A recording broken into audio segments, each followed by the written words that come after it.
Bueno, buenas tardes, igual, bienvenidos y muchas gracias. Igual un agradecimiento a Catherine por la invitación, a los compañeros de Sonati y los compañeros de IFOR también por brindarnos el espacio para esta charla, que espero que sea bastante amena y todos aprendamos un poco de lo que nos trae acá, que son los sonidos de la naturaleza. Vamos a ver. Entonces, quería empezar con una frase, o siempre me gustan empezar las charlas con una frase.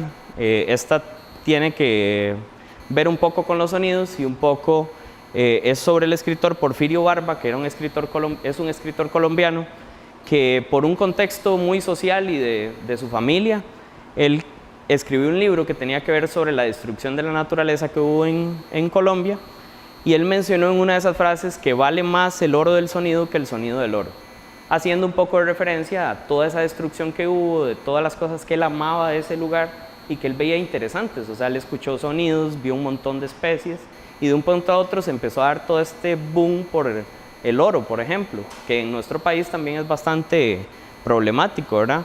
Y entonces él en su contexto vio cómo toda esa destrucción a causa del oro lo hizo perder todos esos sonidos de la naturaleza que él estaba acostumbrado a escuchar desde niño. Entonces creo que a nivel de contexto nos va a servir bastante para entender al final de la charla, darle un valor un poco agregado a todo lo que tiene que ver con los sonidos de la naturaleza. Sé que tal vez no todos tengan la costumbre de trabajar con aves, pero voy a poner un sonido sin que sea un quiz.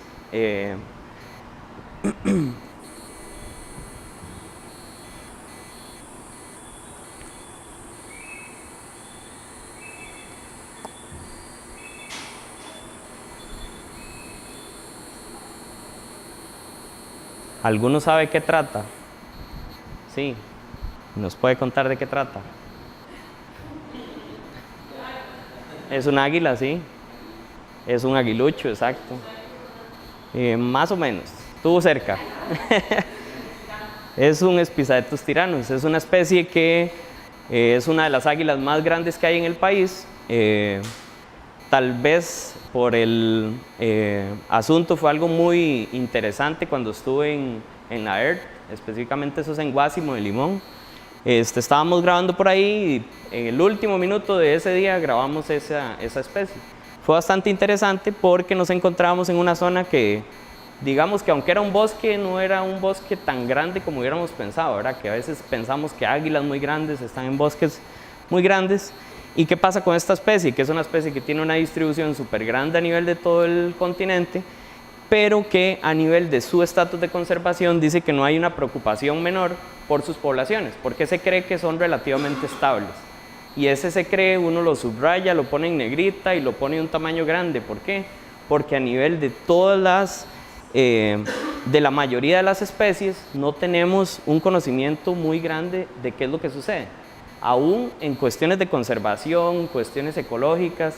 ¿Y qué pasa? Que si después nos vamos un poco a trabajar con los sonidos, empezamos a ver que esos vacíos son cada vez más grandes. Entonces, ¿qué pasa? Que aunque estábamos en un bosque que, como notan ahí, se ve un poco conservado, bastante denso, en realidad era un bosque de más o menos unas 300 hectáreas que estaba rodeado totalmente de banano alrededor de la ERT. Y ahí fue donde encontramos esa especie. Entonces, tal vez los que conozcan un poco la especie saben que a veces se observan áreas abiertas y cuestiones de esta, pero al ser una especie tan grande, uno pensaría que necesita justo más bosque para poder sobrevivir. Entonces, nos llamó mucho la atención trabajar o encontrar y grabar esa especie. A nivel de Costa Rica tenemos una biodiversidad grandísima, tanto con plantas, mamíferos, herpetofauna, y con aves, pues hemos ido cada vez en aumento y perdón, probablemente con esta cuestión del huracán en estos días nos lleguen otro montón de especies más de aves arrastradas por todos esos vientos. Y en realidad, pues podríamos pasar todo el día hablando de la diversidad de especies de Costa Rica, y es algo que quiero rescatar porque a la vez vuelve más complejo y vuelve mayor la necesidad de tener más información de cada una de estas especies. Entonces, en Costa Rica sabemos en realidad cuál es la cantidad de especies que tenemos. Yo creo que no, todavía.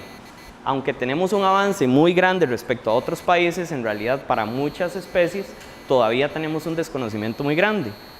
Respecto a ecología, a la ecología de especies endémicas, son especies súper amenazadas, pero que tenemos muy poco conocimiento sobre distribución, alimentación, y ahí podemos seguir hablando otro montón de características que tampoco tenemos conocimiento al 100%.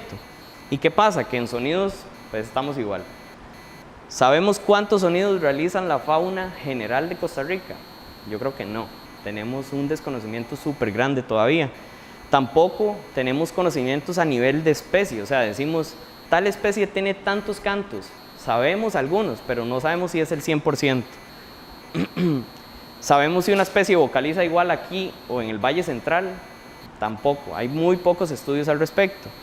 Y algo que ha ido afectando día a día hasta nosotros mismos, ya cuestiones del ruido. O sea, ¿qué tanto le afecta el ruido a las especies? Tampoco sabemos. Entonces, en realidad lo que tenemos es un montón de incógnitas alrededor de un tema relativamente pequeño dentro de toda la biología, pero que se hace gigante a nivel de cuánta información podemos colectar. ¿Alguno, ahora que ya hemos ido hablando de sonidos, me quiere mencionar qué es un sonido y qué es un ruido? No todos. Si no, voy con el dedo como el profesor.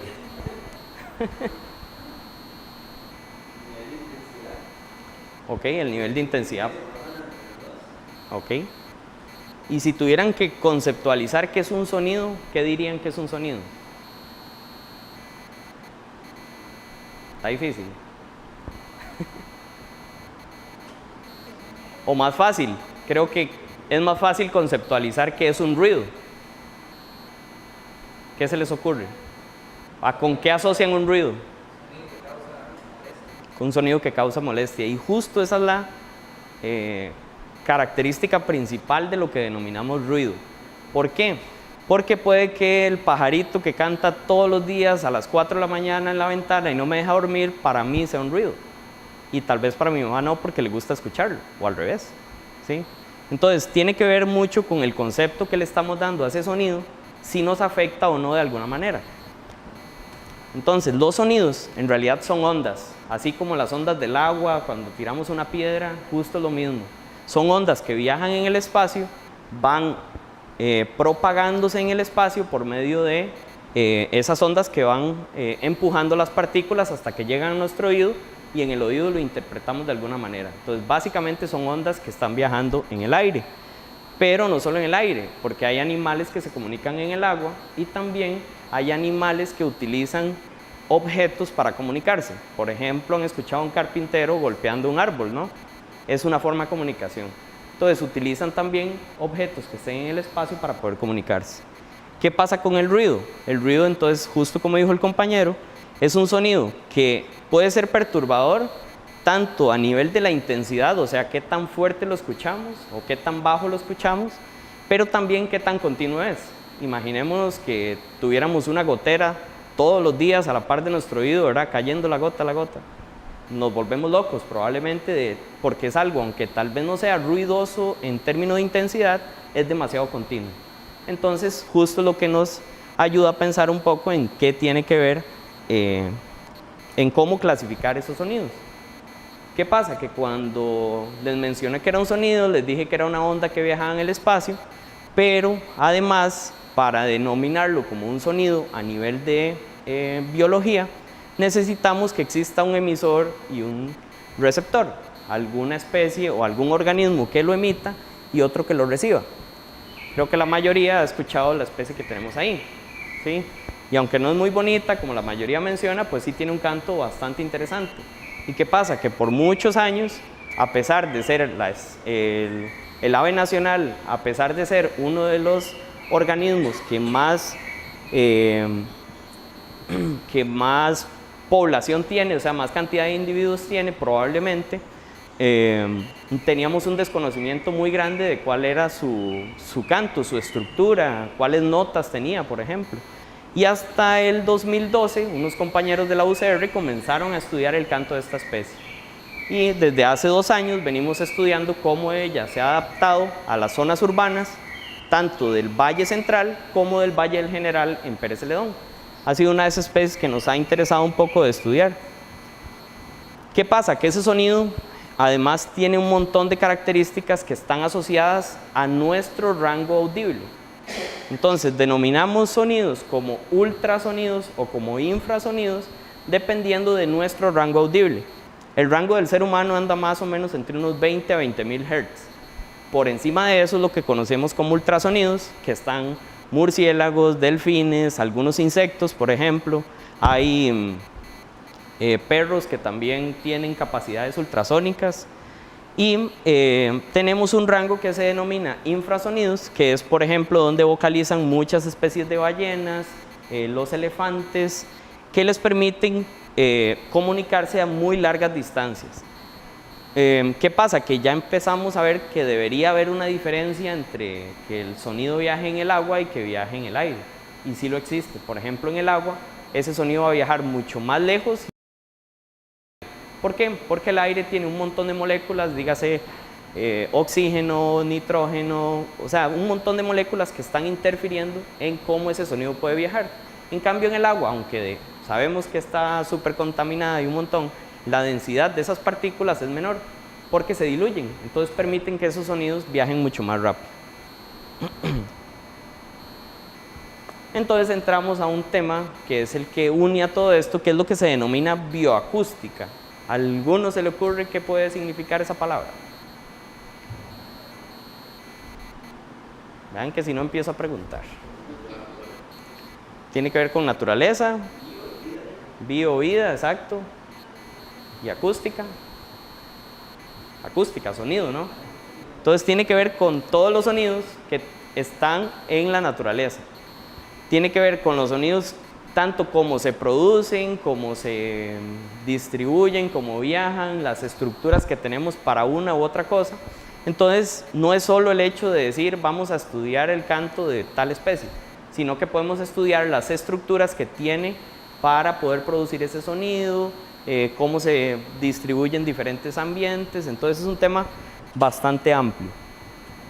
¿Qué sucede? Que entonces, además, este tema es una ciencia interdisciplinaria porque empieza a juntar un montón de ciencias como biología, acústica, empieza a meterse con cuestiones de física, por ejemplo, para que esas ondas se estén transmitiendo. Tiene que ver con dispersión, producción, recepción, tanto en animales, incluyendo a los seres humanos, ¿verdad? Entonces, dentro de la acústica podemos estudiar, por ejemplo, paisajes y solo decir, ok, vamos a grabar todo un ambiente del volcán Arenal, por ejemplo. Pero podemos específicamente estudiar el canto de una especie que esté en el volcán Arenal. Entonces, va desde un nivel muy macro hasta un nivel relativamente micro, analizando esas especies. Creo que el ejemplo más claro para entender algo que tiene que ver con bioacústica es los ultrasonidos. A todos nos han hecho alguno, aunque sea cuando estábamos de este tamañito en la panza de nuestra mamá, ¿no? Entonces, justo esa técnica que se utiliza es la misma que utilizan algunos organismos para comunicarse, que es un ultrasonido.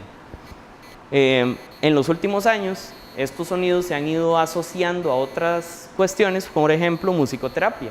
Entonces, muchas personas utilizan sonidos para relajarse, ¿no? Tal vez alguno ha tenido la oportunidad de ir a algún hotel que te ofrecen, de hecho, justo ese paquete de relajación con música ambientada, ¿verdad? De la zona posiblemente, con especies y todo esto. Entonces, parte de estas ramas también se han ido asociando a lo que tiene que ver con bioacústica. Y creo que la mayoría ha escuchado un congo, ¿no?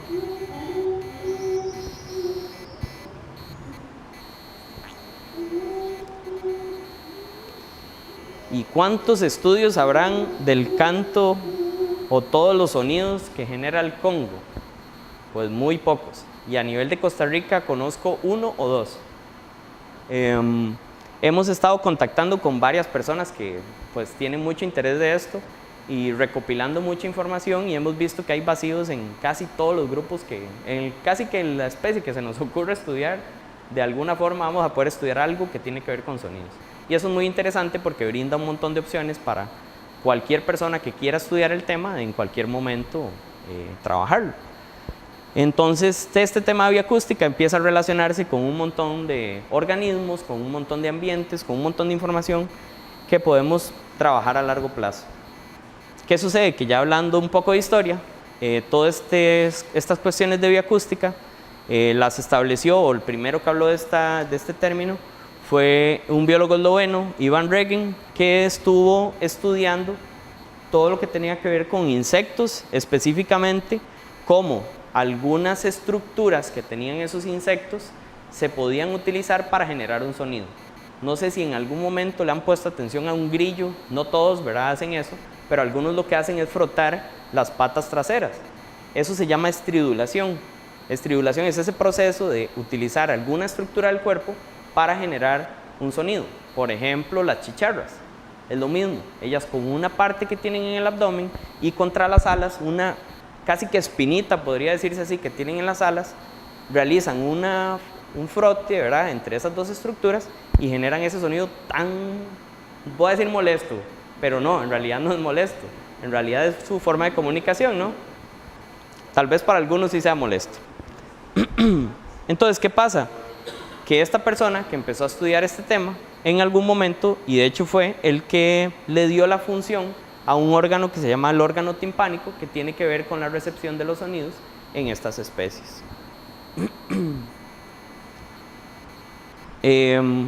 A nivel de historia, por ejemplo, a un tema que es muy conocido, por ejemplo en Estados Unidos, es esta especie Campestrilus principalis, que es la especie de carpintero más grande que existe.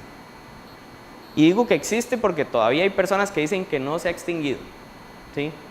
¿Qué pasa? Que ahora de hecho hay organizaciones que pagan para que hayan personas en Estados Unidos por todos los bosques poniendo grabadoras, grabando para ver si encuentran a esa especie. Tienen un interés muy grande, entonces han movido miles de millones solo para buscar una especie que ya desde hace más de 20, 25 años había sido declarada como extinta. Entonces es muy interesante que, por ejemplo, ya desde los 60s, 40s, habían personas llevando estas parábolas que parecen estas de las de televisión que tenemos algunos en la casa, que pesaban un montón de kilos, donde se ponían a realizar grabaciones de esta especie, y posiblemente son las únicas que se tienen para esa especie.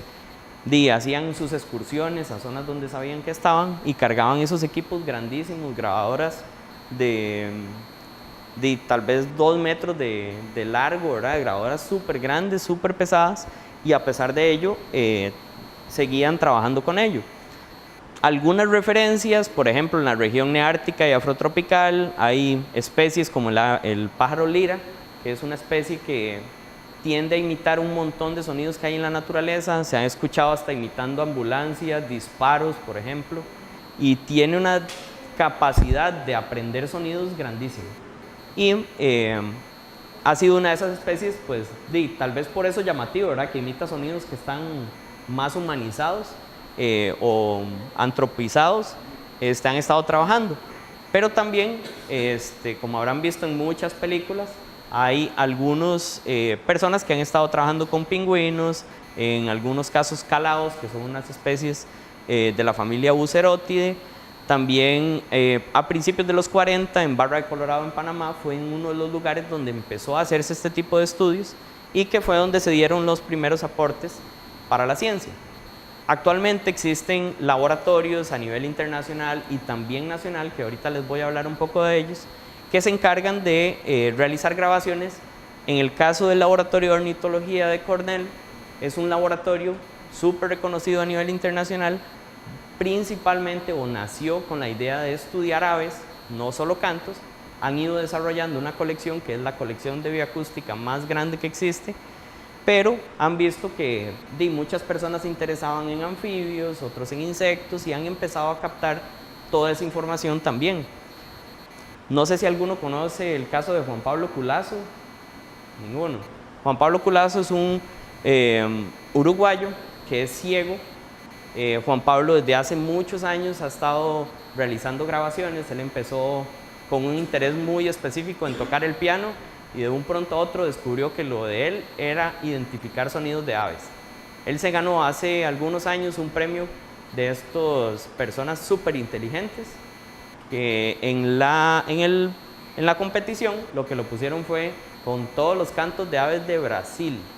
¿Alguno sabe cuántas especies hay en Brasil? Pues es casi el triple o 4 veces lo que tenemos en Costa Rica. Y aquí tenemos 912 especies. Entonces es un lugar donde hay más o menos unas 1800 o por ahí de especies de aves. Y a él lo pusieron a identificar sonidos de manera aleatoria para poder ganarse ese premio. Obviamente a partir de ese premio él pudo adquirir equipo y seguir grabando. Y ahorita él es reconocido como uno de los mejores grabadores e identificadores de sonidos a nivel mundial. Y es ciego.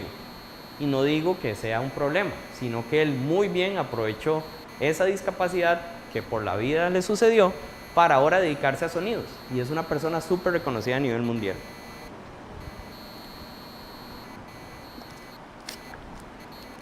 ¿Qué pasa? Que estamos acostumbrados, o el ser humano está muy acostumbrado a lo que tiene que ver con lo visual. Entonces estamos acostumbrados a ver expresiones, tanto visuales como mecánicas, en algunos casos táctiles, ¿verdad? Estamos muy acostumbrados a todo esto. Sin embargo, hay organismos que también tienen formas de comunicación químicas, eléctricas, por ejemplo. Y en el caso de las aves y otros organismos como anfibios, insectos, tienen la capacidad de generar señales acústicas para hacer su comunicación o comunicarse con los organismos, sea de su misma especie o de otra especie. ¿Alguno me puede decir 2 ejemplos de cómo se producen sonidos en los animales? Este lado está muy callado. ¿Cómo? Cuerdas vocales, como nosotros.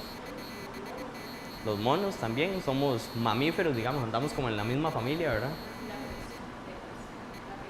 Ok, como la estridulación, ¿verdad? Esto que hablamos anteriormente, puede ser con las chicharras o los mismos insectos, como grillos, golpes también. Y en realidad hay unas más por ahí que son bien interesantes.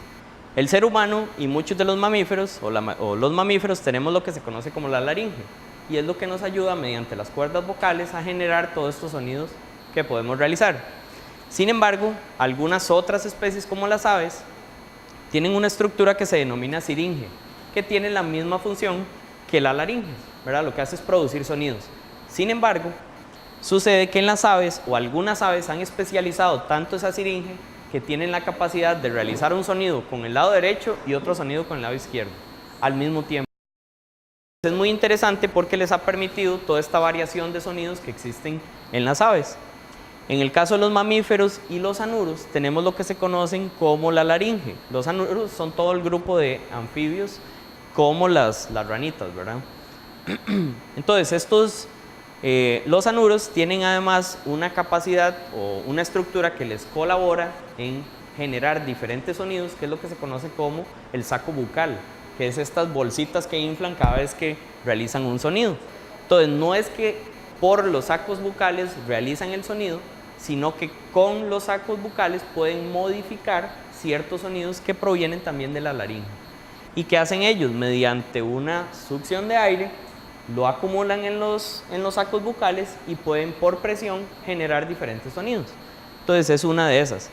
Lo que sucede, por ejemplo, comparando la laringe de los anuros con lo de los mamíferos, es que nosotros ocupamos expirar y aspirar cada vez que hacemos algún sonido. O sea, previamente a realizar un sonido teníamos que haber aspirado aire para poder emitirlo. No sucede en los anuros. Algunos sonidos pueden estar realizándolos sin haber hecho una expiración de los mismos. En el caso de las aves, que es esta estructura que se llama siringe, es una estructura par y se ha encontrado especies que pueden realizar duetos internos, o sea, dentro de su propia estructura, generar un sonido con la derecha, otro sonido con la izquierda, y parece que son 2 individuos cantando y es uno solo. Entonces es muy interesante y han tenido que haber estudios a nivel de las estructuras para darse cuenta que esos sonidos se producen de esa manera. Hay algo muy interesante que estas 2 especies que están aquí abajo no están en el país, pero tenemos especies de por lo menos el género de esta de aquí abajo. Las 3 tienen algo muy interesante. ¿Alguien sabe qué es? Sin leer. Y ya todos bien, la vista las letras, ¿verdad? No se vale. ¿Alguien sabe cómo le dicen a este pájaro? Pájaro gato. Pero además, otro nombre que le conocen. Es el nombre en inglés. Hay otra especie que también llega al país que le dicen pájaro imitador. ¿Qué pasa? Que todas estas especies que están aquí tienen la capacidad, al igual que el pájaro imitador, que se me olvidó ahorita el nombre, el mockingbird, exacto. Esta especie tiene la capacidad, o todas estas, de imitar sonidos de otras especies de su entorno. Entonces, por ejemplo, el sinsonte tropical, que es este que mencionan, ese sinsonte tiene la capacidad, o al menos en mi caso lo he escuchado, imitando yigüirros, cuyeos, hasta viuditas, zanates, por ejemplo. Entonces, ¿qué pasa? Que ellos imitan esos sonidos para poder aprovechar los hábitats de esas especies. Y por ejemplo, si todos le tienen miedo al zanate, entonces él imita al zanate porque sabe que ese sonido va a alejar a los demás de su territorio. Entonces lo que hace es aprovechar sonidos de otros para ciertas funciones dentro de su ecosistema. Por ejemplo, poder alimentarse, tener un espacio para reproducirse y así. Esto es una gráfica que muestra los sonidos de manera pareada, ¿verdad? En la siringe. Entonces lo que está en rojo es el lado izquierdo y lo que está en azul es el lado derecho. Y es un solo individuo que realiza esos sonidos. Esto que está aquí arriba se conoce como un espectrograma, que es cómo se ve el sonido cuando lo visualizamos en una computadora. Y lo que está aquí abajo son las inhalaciones y las exhalaciones que tienen esos individuos cuando hacen esos sonidos. Y ven que no hay diferencia en las inhalaciones, pero hacen los dos sonidos a la misma vez. Entonces es muy interesante cómo esas especies tienen la capacidad de realizar esos sonidos. Otros tienen que ver con insectos, como ya lo vimos, la estridulación o chirrido en saltamontes y grillos. En el caso de las chicharras se conoce específicamente como tamborileo. Así es como se denominan específicamente esos sonidos en cada grupo. En los zancudos, ese sonidito que nos molesta tanto todas las noches es un sonido de producción también por estructuras, que en ese caso son las alas. Las moscas, o algunas moscas, no todas, utilizan los espiráculos, que son unas estructuras por donde respiran estos organismos, para también producir algunos sonidos. Y hay algunas especies que de hecho esta mariposa le conocen como la mariposa de la muerte, una cosa así, porque ven que tiene como una calavera en la careta. Esa mariposa utiliza su trompa, ¿verdad? Su estructura bucal, que se conoce como espirotrompa, para generar un sonido al retraerla de manera rápida. Entonces es muy interesante cómo utilizan otras estructuras. Tal vez alguno ha escuchado los geckos, ¿verdad? Cuando estamos, son bastante fuertes esos sonidos y se menciona que son los únicos reptiles que realizan un sonido verdadero. ¿Por qué? Porque utilizan estructuras específicas para generar ese sonido. Los demás lo que hacen es, mediante presión de aire, por ejemplo, generar un sonido. Por ejemplo, algunos otros geckos de Asia tienen un sonido muy similar a los geckos que tenemos aquí, que aunque este que está aquí es introducido, ¿verdad? Pero estos otros organismos lo que tienen es la posibilidad de, con el generar un sonido. No sé si han escuchado crías de cocodrilos. ¿Alguno ha ido un tour nocturno por un río a escuchar crías de cocodrilos? No. Bueno, vamos a ver si. Creo que está un poquito fuerte el sonido por aquello.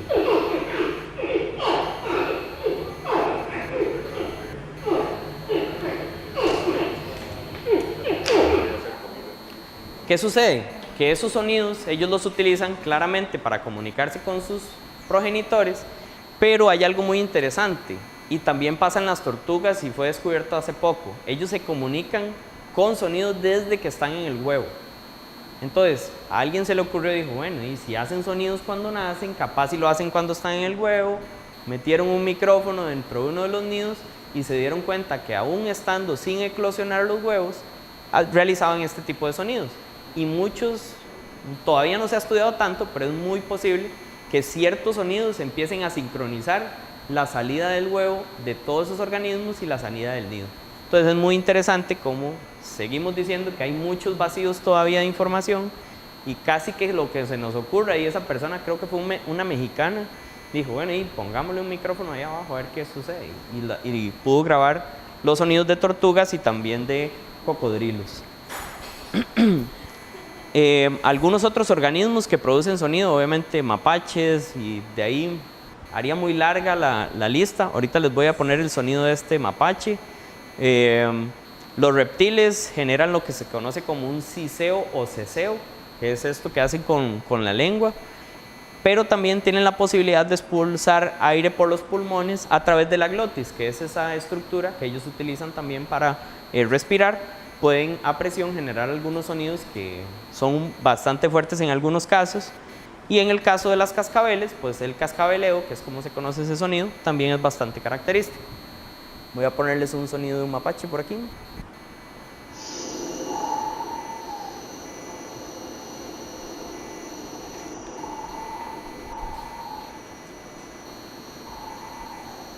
Tal vez alguno ha escuchado un mapache bravo, ¿verdad? Cuando hacen esos sonidos así súper bravos, tal vez no sea este específico, pero es el caso de que muchas veces escuchamos algún sonido que no sabemos qué es y tenemos que poner atención en campo para descubrirlo. Ahora le comentaba al compañero que existe una especie que se llama cacomistle, no sé si alguno lo ha escuchado, es un mamífero nocturno que al menos ese está en zonas medias y altas.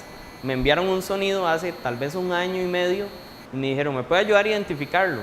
Y yo le di vuelta a todo el disco de cantos de aves pensando que era un ave y no supe qué era. Se lo envié por casualidad a un mastozólogo y me dijo, no, eso es un cacomistle. Y empecé a revisar y sí. Entonces, ¿qué pasa? Que, bueno, mi especialidad es un poco con aves, pero aún así hay muchos sonidos de la naturaleza que la mayoría desconocemos. Entonces, es muy importante justo todas estas cosas para poder incentivar que podamos colaborar en estos proyectos. ¿Qué pasa? Que hay otros organismos como los delfines y ballenas que, bueno, en el caso de los cetáceos, utilizan unas estructuras que se conocen como phonic lips o como unos labios sónicos, digamos, estructuras que son tridimensionales, están en su cabeza y los utilizan para generar estos sonidos ultrasónicos para comunicarse en el agua. ¿Qué pasa? Que esto no es algo nuevo, o sea, ya desde hace muchos años culturas indias y también, también nuestros nativos empezaron a generar, por ejemplo, nombres onomatopéyicos, que es lo que conocemos como nombres que se les asignan a los organismos en base al sonido que realizan. Por ejemplo, ¿alguien sabe qué es un guaco? Sí, han escuchado un guaco, que es un halcón, ¿verdad? El sonido que le hace es muy similar, dice guaco, guaco, ¿no? En Panamá, por ejemplo, le conocen de otra forma, porque hace un sonido un poquito diferente. Entonces le pusieron otro nombre en base al sonido que él genera. ¿Qué pasa? Que muchas culturas utilizaron los sonidos para generar transformaciones musicales, que es lo que se conocen como zoofonías, ¿verdad? Que son todos esos sonidos que vienen de los animales, para, por ejemplo, rituales, cuestiones de estas, o para celebraciones muy específicas. Tal vez asociaban la siembra con, bueno, un caso muy bueno es con el yigüirro, ¿no? Muchos nuestros papás y abuelos decían, cuando canta el yigüirro es que va a llover, ¿sí? Y justo es porque se asociaba su época reproductiva con el cambio a la época lluviosa. Entonces tenían esa asociación y en muchos casos pasa esto que les denominan a los organismos en base a sus sonidos. Ya por ahí del 915, en el siglo XIX, se empezó a trabajar la idea de grabar esos sonidos, pero antes se utilizaban cuestiones muy rudimentarias para realizar esas grabaciones o para producirlas. Muchos de nuestros indígenas también utilizaron ocarinas, que es lo que se conocen como estas que están acá. Son aparatos o algunos instrumentos que utilizaban para generar sonidos específicos. En algunos casos para generar, por ejemplo, sonidos de aves, de sapos, de peces que también realizan sonidos. Por ejemplo, los crustáceos como por ejemplo, los camarones también realizan ciertos sonidos. Entonces, para nuestras culturas antiguas era muy importante conocerlos, de alguna forma retratarlos, y ellos lo hacían mediante ocarinas para reproducir un sonido similar. De hecho, hace poco hubo una exposición de este tipo de instrumentos en el Museo Nacional. Creo que todavía la tienen de manera interna. Posiblemente después la vuelvan a poner a público, donde tenían varias de estas ocarinas con diferentes formas de animales. Entonces, ¿qué pasa? Que como les he venido mencionando, todavía a nivel internacional y nivel nacional tenemos vacíos de información súper grandes en este tema. Sin embargo, cada vez hemos ido avanzando más en la tecnología y ya no tenemos lo que se conocen como fonógrafos. Aquel que está allá era un disco de cera que estaba dando vuelta, hacía como unos canales que después se ponían a reproducir y generaban el sonido. Era como estamparlo en un disco de cera, por así decirlo. Entonces nos permitía hacerlo. Sin embargo, ya ahora tenemos desde nuestro celular hasta grabadoras relativamente de bajo costo para realizar este tipo de grabaciones y registrarlas. Y ahí les traigo dos opciones que se pueden utilizar muy bien. Una está desarrollada para la plataforma Android y esta para plataformas iOS o de Apple, que son bastante buenas. De hecho, las dos son reconocidas y son recomendadas por el Laboratorio de Ornitología de Cornell para realizar sonidos generales de naturaleza. Y les voy a poner un sonido que, si alguno sabe qué es, me va a decir qué es, que fue grabado con un celular. Fácil, ¿no? Bueno, más o menos.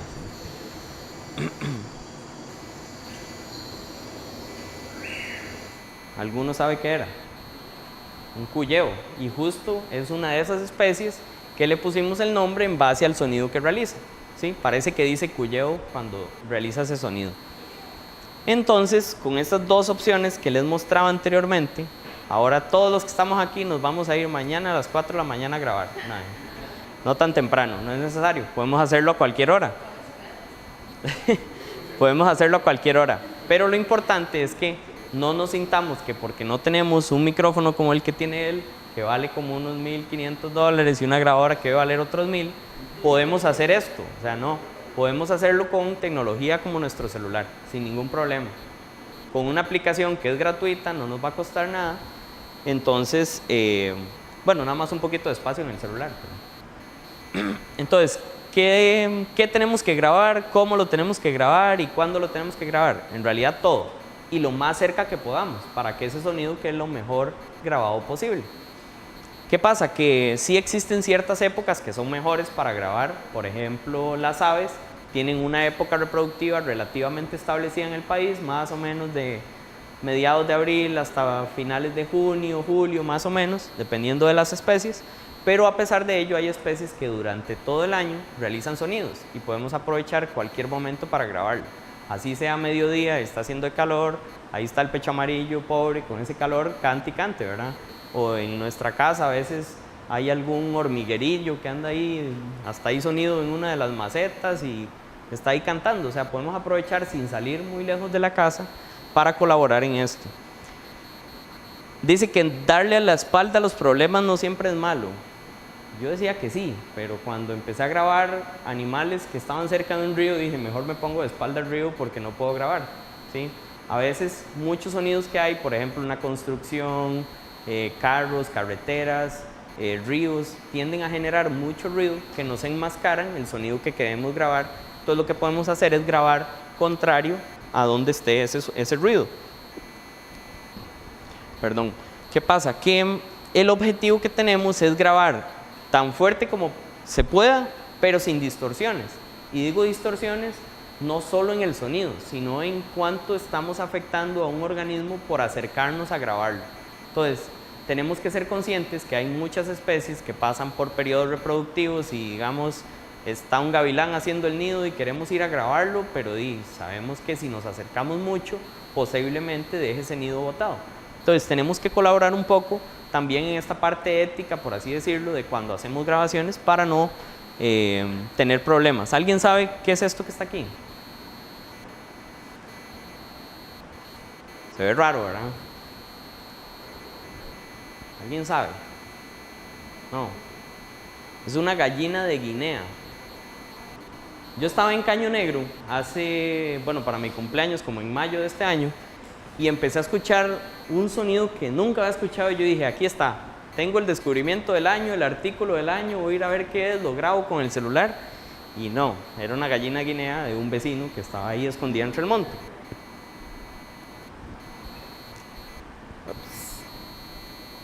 Vamos a ver. Creo que se me fue el internet, pero bueno. ¿Qué pasa? Que aunque estamos hablando... Ahí está.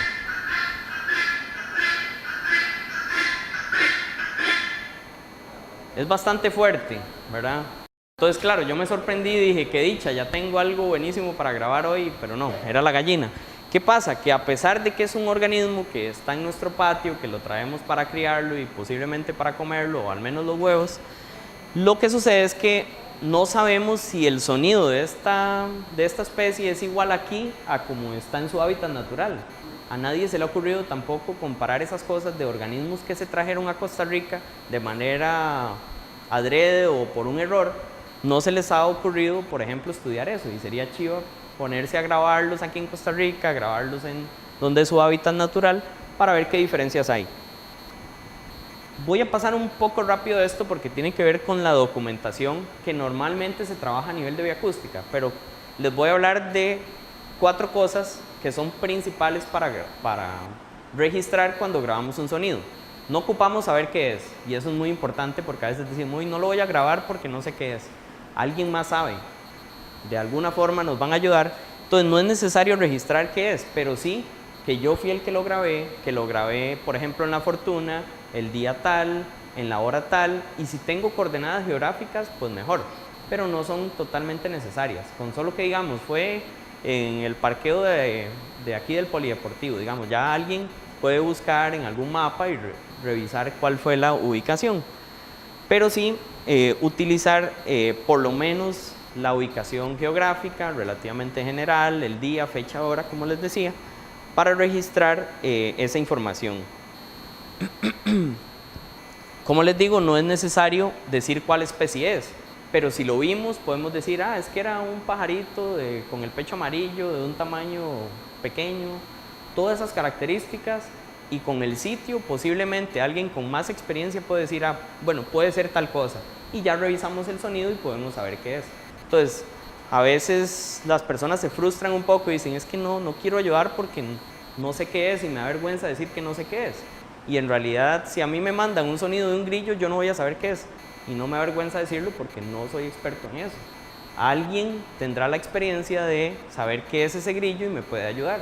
Entonces, siéntanse en la libertad de hacer grabaciones, de colaborar y sin pensar en estas cosas.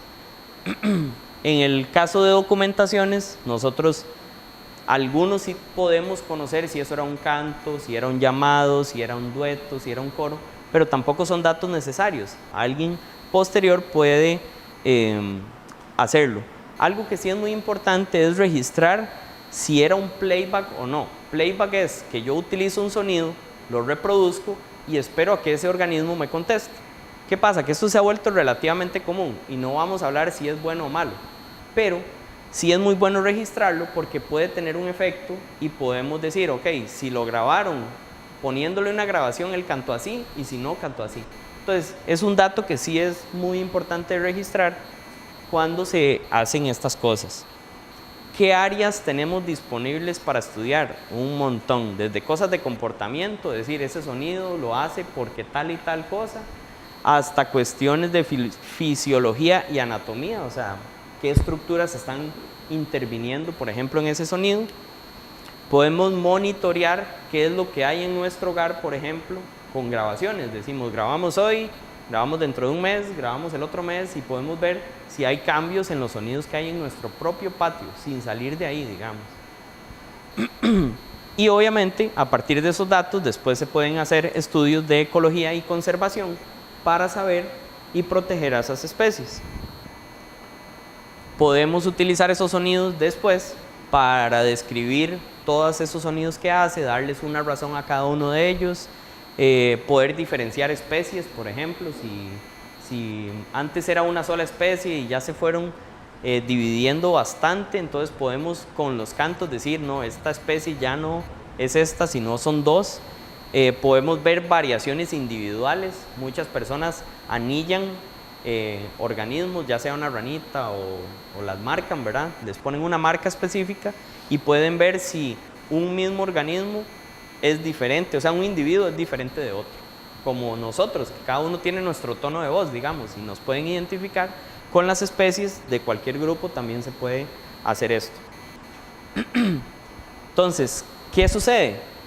Que ahora sí, yendo a un tema que tal vez sea un poco conflictivo, el asunto de playback tiene una razón, y es que se utiliza en estudios específicos. Por ejemplo, se puede utilizar para determinar cuál es el área en la cual vive un organismo, porque podemos atraerlo al sonido y hasta donde él llegue delimita su territorio. Entonces podemos utilizar esto para. Sin embargo, en los últimos años se ha utilizado de manera incorrecta para observar los individuos, para sacarles una fotografía, por ejemplo. ¿Y qué sucede? Que hay muchos estudios que sí respaldan que eso tiene un efecto. Por ejemplo, imaginen una especie que sea muy territorial y ella dice, no, es que este es mi territorio y esa especie está anidando. Les estoy poniendo un caso hipotético, ¿verdad? Esa especie está anidando, alguien pone un sonido, él se viene al sonido, deja los huevos botados y posiblemente llegó un depredador o un parásito y se los llevó. Eso es un efecto. Por ejemplo, tal vez si alguno lo ha utilizado ha visto que a veces ponemos un sonido y el individuo cae así en segundos al parlante. ¿Qué pasa? Que le estamos alterando su comportamiento normal. Tal vez él estaba perchado, queditito, ahí en la sombra porque estaba haciendo un calor. Le pusimos el sonido y ese individuo llegó en 2 segundos ahí para defender su territorio, con toda la razón. Entonces, no digo que sea algo malo, sino que tiene una razón de uso. Entonces, hay estudios específicos en sonidos, en bioacústica, que se utiliza el playback.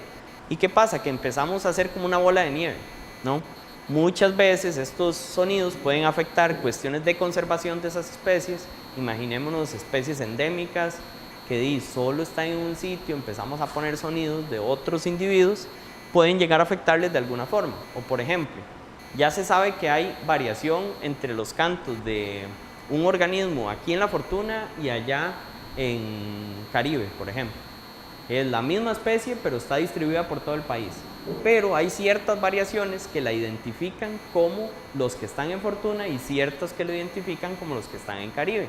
¿Qué pasa si agarramos los sonidos de uno del Pacífico, de aquí de La Fortuna y se los llevamos por allá por Limón? Que en Limón no cantaban como los de aquí. Posiblemente aprendan eso, porque hay especies que aprenden el canto de otros sonidos que hay en la naturaleza o de otros organismos de su población. Entonces podríamos estar ¿cómo resumirlo? Como metiendo una nota que no le corresponde en el canto de la especie en otro lugar. Entonces, hay cuestiones de estas de playback que hay que manejar con mucho cuidado. Si, por ejemplo, ya estamos haciendo un estudio específico, podemos utilizarlo. Y de hecho se utiliza bastante. ¿Qué pasa? Que todas estas cuestiones de bioacústica también tienen que ver con cuestiones comerciales. Ahora hay muchas cinematográficas que utilizan sonidos de fondo para no tener que ir a ese lugar a grabarlo. Por ejemplo, están en Estados Unidos, hacen una película, pero está ambientada en Brasil. Entonces, claramente necesitan sonidos de Brasil para hacer esa película, porque no van a poner sonidos de México, por ejemplo. Se va a escuchar raro, ¿no? Entonces, ya ha pasado a un nivel comercial todo esto de bioacústica, claramente de educación, tanto a nivel de cómo grabar, cómo identificar, cuestiones de educación ambiental con sonidos, perdón, y también para un uso personal. Puede que alguien diga, bueno, yo quiero grabar porque quiero tener mi colección, así como algunos toman fotografías para tener una colección de fotografías, o algunos coleccionan estampas, o otros coleccionan, van a agarrar Pokémones, como dicen ahora, ¿verdad? Todas estas cosas, pues en realidad tienen un uso personal. O sea, podemos utilizarlo para lo que queramos. Y la bioacústica se presta mucho para eso. ¿Y por qué es importante? Porque está generando bases de datos, mucha información que es necesaria para estudiar, se convierte en un espécimen acústico. ¿Y qué es eso? Vean estas fotografías.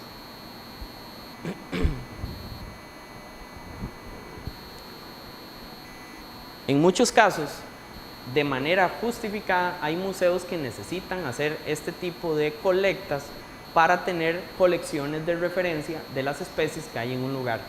¿Qué pasa? Que la bioacústica se ha convertido como una alternativa para no tener en algunos casos que colectar estos individuos. Entonces podríamos nosotros mismos estar colaborando en registrar un individuo en un lugar sin la necesidad de que algún museo tenga que venir a colectarlo. Y suena feo, pero es matarlo, ¿no? Lo están utilizando. Tiene una razón y es totalmente justificada. Y es necesario que los museos tengan colecciones de referencia. Sin embargo, podríamos colaborar en reducir mucho de esos organismos que se están colectando. Y la bioacústica nos brinda esa oportunidad. ¿Qué experiencias hemos tenido en Costa Rica? Pues desde cuestiones de educación ambiental, como la que está al final. Es un aparato que creamos, es táctil, era para que los niños pudieran llegar y en las líneas negras poner su dedo y que se generara un sonido específico, ya fuera de un anfibio, rana, algún coyote, creo que estaba por ahí también, un tucán, para que conocieran un poco de los organismos que estaban en Costa Rica. Pero también hemos tenido la oportunidad de hacer grabaciones alrededor del país, de varios cursos de bioacústica que hemos brindado, en conjunto también con algunos compañeros de colecciones bioacústicas de México, y en el 2013 fue más o menos donde empezamos a trabajar esto desde la UNED, específicamente en el Laboratorio de Investigación e Innovación Tecnológica, en la Red de Gestión y Conservación de Vida Silvestre y Salud, que son todos estos iconos que han estado saliendo por ahí, y todos nos juntamos para realizar esto que se conoce como biosonidos. Es un proyecto que empezó desde el año pasado, en el cual estamos creando una colección de sonidos a nivel nacional. Entonces, Biosonidos se ha convertido o se va a convertir en ese espacio en el cual, sin tener ningún grado académico, sin tener ninguna experiencia, cualquiera de nosotros puede colaborar en los sonidos que estén alrededor de nuestra comunidad, utilizando mínimo el celular, ¿verdad? Estas aplicaciones que les recomiendo, que la presentación en PDF se las puedo dejar a los compañeros y en cualquier momento la pueden colgar en algún espacio para que después revisen también las aplicaciones, o por ahí de alguna forma pueden revisar. Esta es la página del proyecto, es investiga.uned.ac.cr/biosonidos. Con solo que pongan biosonidos en el buscador de Google ya les aparece. Biosonidos se convirtió en esta colección o este espacio donde podemos colaborar con estos sonidos. Visualmente, ¿cómo es la plataforma? Es un espacio donde hay una colección general de todos los sonidos, o sea, ahí están revueltos aves, mamíferos, anfibios, pero también si alguno tiene un interés particular, puede decir, no, es que a mí solo me gustan las aves, o solo me gustan los anfibios, o solo me gustan los mamíferos. Entonces pueden acceder a cada uno de esos espacios. Si quieren también colaborar en esos sonidos, que todos son descargables, o sea, pueden entrar a la plataforma y descargarlos. También pueden colaborar subiendo grabaciones. Simplemente, ¿cómo es que se dice?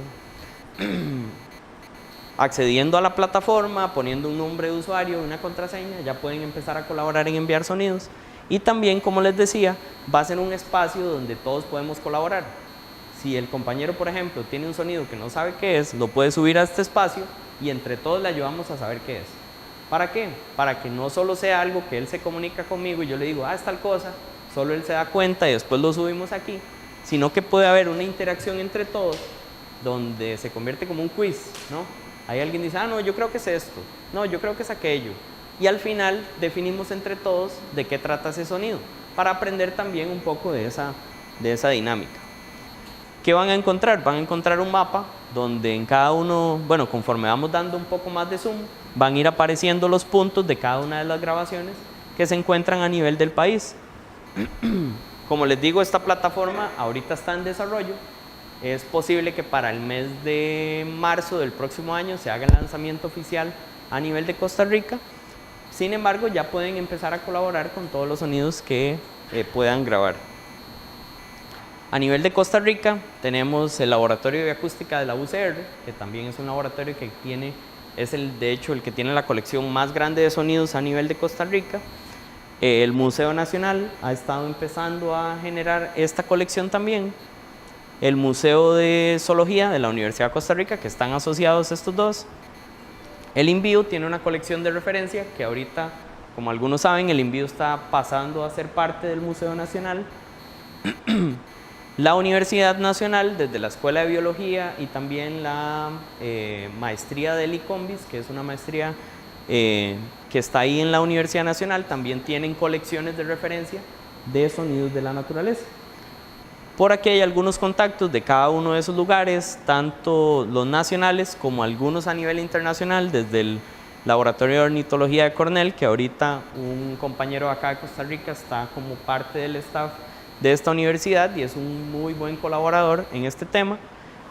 Algunos compañeros de México también, y ahorita hemos estado trabajando en conjunto con la Universidad Autónoma de Chiriquí para empezar a desarrollar todo este proyecto de manera binacional.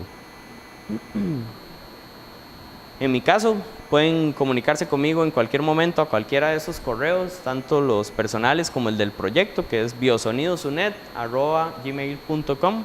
Ahí pueden enviar las consultas que quieran, si en algún momento quieren colaborar de una u otra forma, estamos totalmente abiertos a cualquier tipo de colaboración, entonces se pueden comunicar con nosotros. Y como al principio empecé con una imagen y una frase, también quería que viéramos esto. Dice, y voy leyendo el cuadro, dice: ¿sabe usted qué es un banco? Y el compañero de la derecha le menciona: no, aquí no tenemos de eso. ¿No tienen de ese dinero? ¿No tienen ustedes dinero? No, tampoco. ¿No van a comprar ustedes? ¿Para qué sirve comprar? Y entonces le dice: para tener felicidad. Y el compañero le menciona: ah, de eso sí tenemos. ¿Por qué? Porque muchas veces nos encontramos en zonas donde más bien todas esas cosas que nos generan estrés, entre los bancos, la plata y todo, en realidad no ocupamos nada de eso, y los sonidos se prestan para también generar toda esa felicidad, quitar todo ese estrés que a veces tenemos de la ciudad, o de no solo la ciudad, y ahora hasta en el campo escuchamos muchísimo ruido, ¿verdad? Ese ruido humanizado. Y en realidad la pregunta que les tenía es, a partir de toda esta charla que hemos visto, ¿cuánto valor le podemos dar a los sonidos? Y es algo que se va a llevar cada uno a su casa y va a pensar un poco en cuánto valor le podemos dar a esos sonidos. Y muchísimas gracias. ¿Alguna pregunta?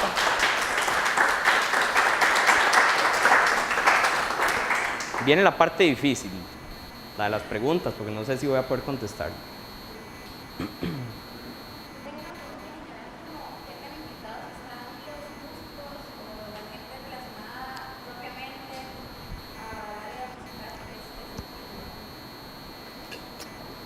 Es muy interesante porque en los cursos que hemos estado brindando han estado integrados compañeros tuvimos una profesora de español, tuvimos un profesor de inglés, hemos tenido 3 compañeros de música, ahorita hay un cantautor nacional que utiliza, parecido al sistema que ha utilizado Manuel Obregón, ¿verdad? De utilizar sonidos de la naturaleza para crear composiciones musicales. Hemos tenido la oportunidad de trabajar con ellos, más no tan ya en un proyecto específico, pero sí nos interesa mucho porque justo hay una interacción muy interesante, y en realidad estos sonidos es parte de la música, solo que es música de la naturaleza, ¿no? Entonces hay muchas formas de integrarlo por ahí, y si conocen de alguien, pues nosotros totalmente anuentes a colaborar. ¿Alguna otra pregunta?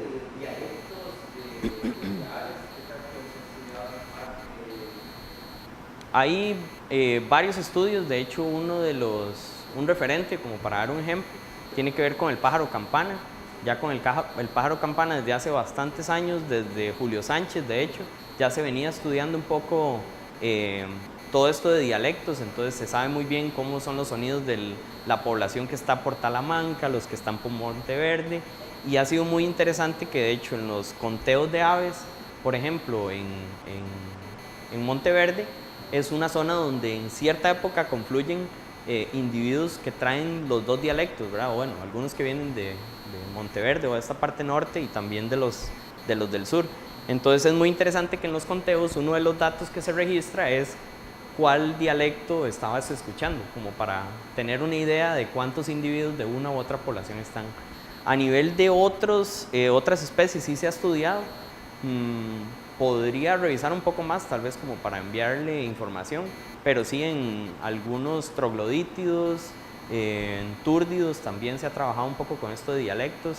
Hemos estado trabajando un poco con grabaciones en zonas de piñeras, que hemos ido viendo también algunos troglodítidos que tienen algunos sonidos muy específicos y nos parecen que puede andar por esa vía de dialectos, pero sí se ha estudiado, al menos en aves se ha estudiado un poco más, que es lo que tengo de conocimiento.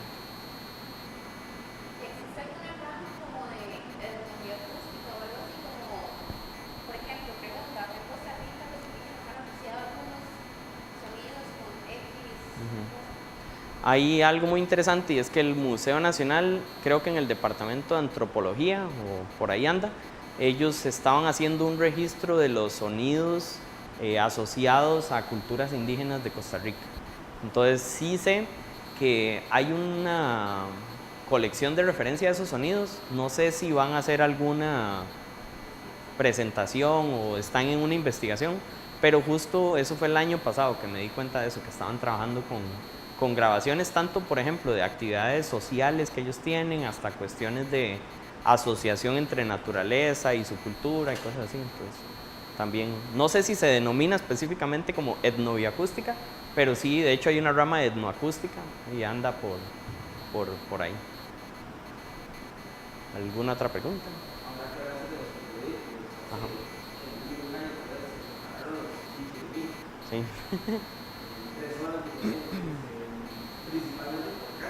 Sí.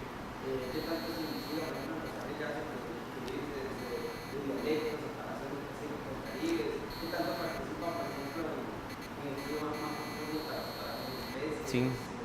Hay varios compañeros, de hecho, no sé, tal vez alguno vio que en las noticias hace unos días se brindaron varios premios de investigadores jóvenes en Costa Rica. Uno de ellos fue Luis Sandoval, que es investigador de la UCR, él es profesor también ahí y es una de las personas que más ha trabajado con cuestiones de bioacústica actualmente en el país. Él ha estado estudiando cuestiones de dialectos también. Por ejemplo, él estuvo estudiando con los, eh, con los melosones, exacto, él estuvo trabajando con melosones y todavía siguen. Pasa algo, que no es solo estudiar el canto para poder separar la especie. O sea, ellos, de hecho, en los estudios que realizan, utilizan cuestiones genéticas, cuestiones morfológicas, cuestiones de canto. Entonces, en realidad es un conjunto de un montón de cosas que se estudian para poder separar esos organismos. Pero sí hay varios casos a nivel de Costa Rica de estudios de separación de especies por dialectos y específicamente con bioacústica.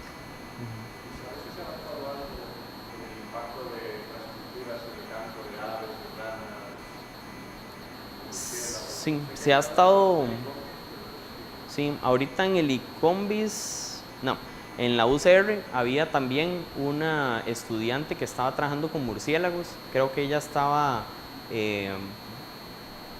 estudiando cómo el sonido de ecolocalización, que no es lo mismo que los cantos que tienen diferentes murciélagos, o sea, tienen un sonido para movilizarse en el ambiente, ¿verdad? Y no chocar contra objetos. Y una de las cosas que están estudiando es cuestiones de cambio climático, cuestiones de estructuras también para ver, porque en la ciudad todo ese montón de estructuras lo que generan son como ecos, ¿no? Son rebotes y entonces eso puede afectar en el vuelo de las especies. Sí sé que se ha estado estudiando, creo que en el ICOMBIS también han estado trabajando con cuestiones de ruido. Pues hay bastantes estudios, digamos, que relacionan cuestiones más antrópicas, ¿verdad? De todo esto, edificios, carros, ruido, todas estas cosas, y cómo las especies adaptan sus cantos a eso. Entonces, por ahí va.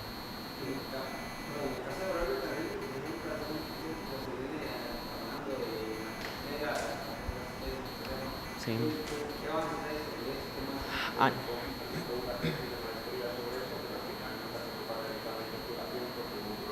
ujú.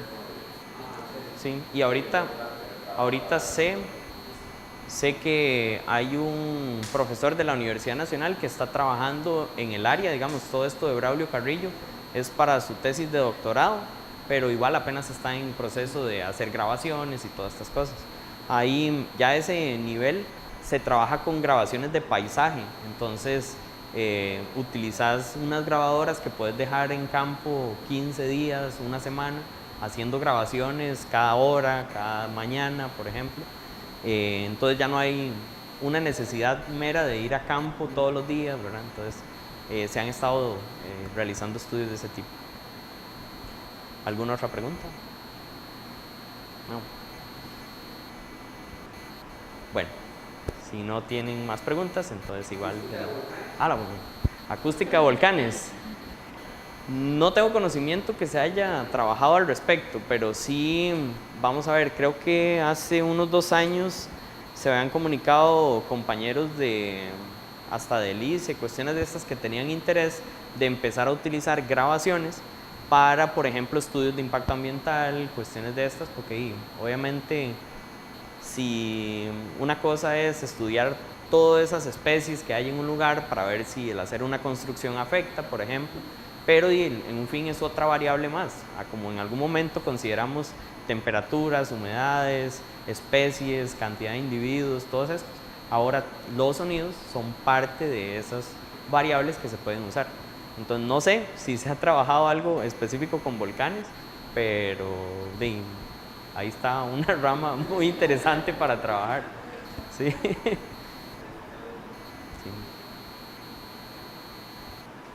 Entonces, bueno, muchísimas gracias y en cualquier momento, pues ahí estamos para colaborar.